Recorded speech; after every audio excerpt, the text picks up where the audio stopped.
Hi there, my name is Lisa Grimm. Welcome to Henry Stewart Dam 2019 back in New York. Very excited to be here, and I'm very excited to be talking to Katie Dow of the Coca-Cola Company. Hi Lisa, thanks so much for having me.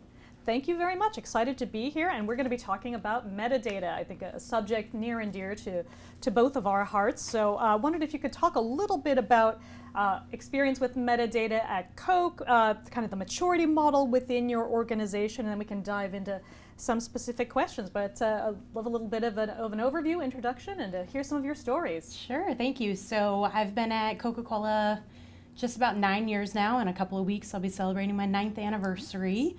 I've been working on DAM platforms for 7 of those 9 years, mostly as a business analyst.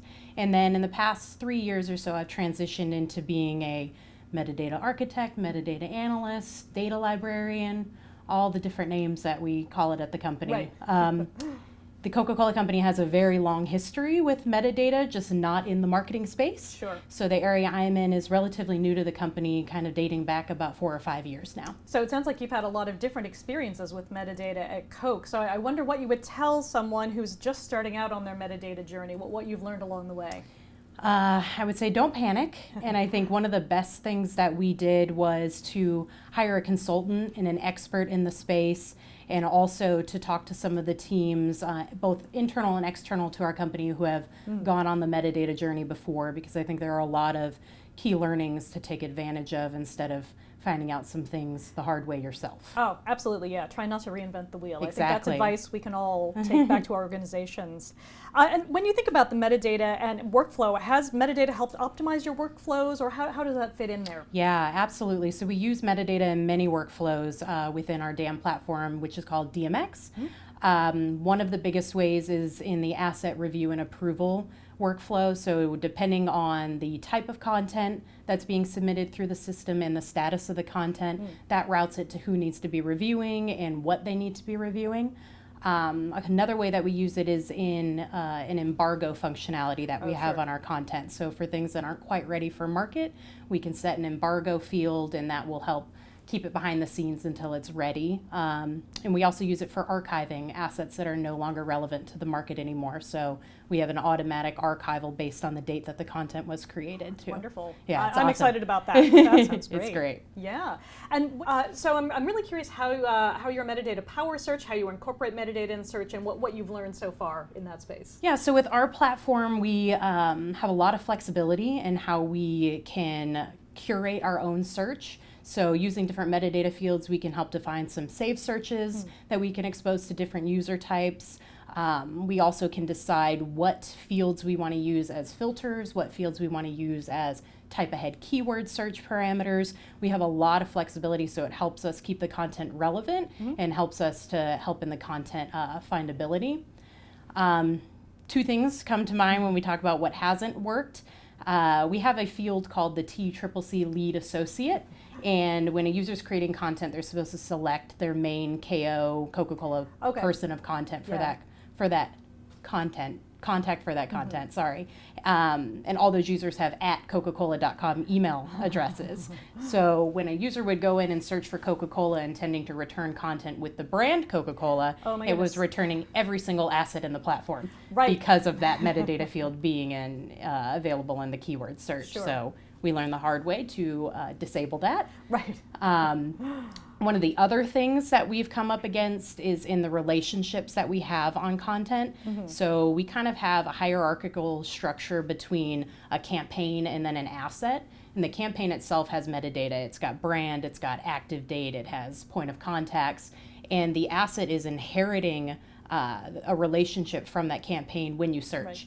So the campaign may have 5 brands tagged to it and the asset only has 1. And if you search for one of the campaign brands, it's returning the asset even though it doesn't have the brand on it specifically. Yeah. So those are kind of some things to watch out for when you're defining how you want your search to work. Sure, absolutely. I think there's definitely some good lessons there. And this, probably is a perfect segue. Thinking about standards, how have they hindered or helped your work? And I think we all know that there are standards and there are standards. So curious to hear your experience. Yeah. So before we moved to our new version of our platform, we kind of rebranded and brought in a new vendor. We had a lot of free text fields in our old platform.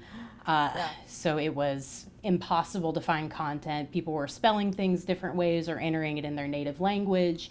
So moving to the new platform, we knew we wanted to standardize a lot more, and that's increased the findability for content for sure. Another way that kind of our company has hindered our platform in terms of our standards is our company's book of record is focused on metadata around volume and metric reporting for how our products perform.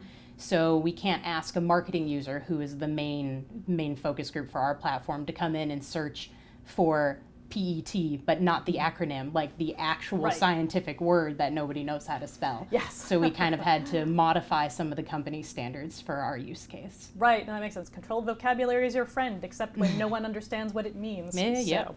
Absolutely. I think there's a lot of stories we could all tell there. And then, obviously, when you've got a huge marketing pipeline like yours, you have to really focus on rights management. Do you manage any of that with metadata? Do you have other solutions? Curious how that all plays together. Yeah, we have what I like to think is a very sophisticated rights management process. So using, when content's created, we have a very smart rights management team that compares the contract that is created around the talent and the content, and they enter that information into metadata fields. And when a user is going to access that content, we ask them to complete a metadata form that defines their intended use.